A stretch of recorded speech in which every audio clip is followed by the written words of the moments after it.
The concept of redefining happiness involves shifting from dependency on material wealth and creating internal self-satisfaction through meaningful interpersonal relationships.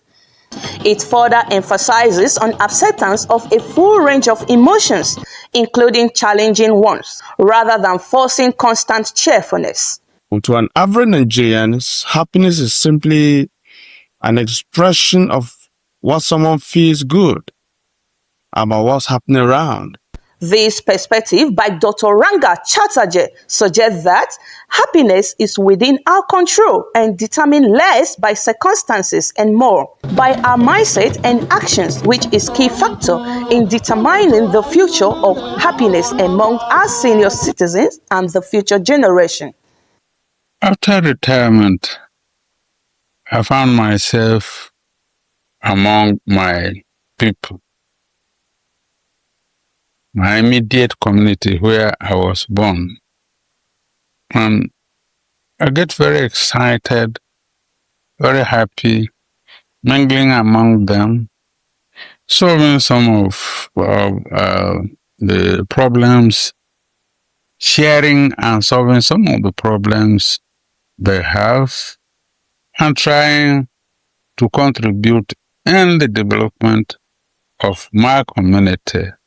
The socio-economic condition of a country plays a key role in shaping the mental psychological well-being of a people who serve their nation faithfully and should retire to a life of comfort, and also affect the emerging generation of young people in their daily existence. People who retire and have the intentions to go into, gardening, for instance.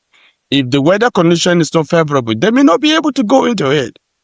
And if the economic situation is there where they can be able to secure, pesticides and other implements for farming and doing garden, it's not good enough, then they cannot procure it. Therefore, the environment matters, physical and economic environment. You realize that the other people have a traditional way of doing things.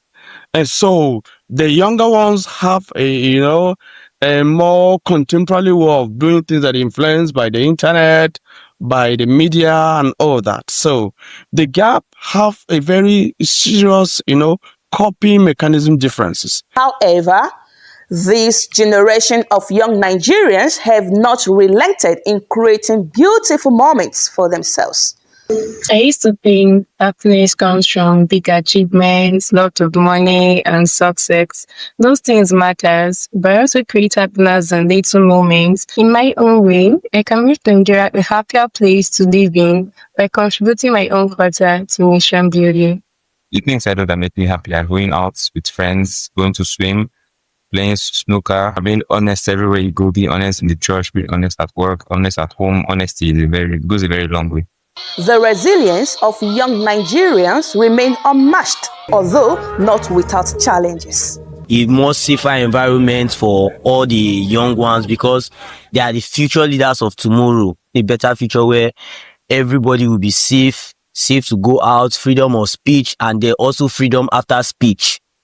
There is a need to have a willing government that should maintain law and order in the state. Aside that, one, security is one of the most important things in the state because where there is no security, there is no peace. Regardless of everyday challenges, happiness is about balance between pleasure and purpose in our daily actions.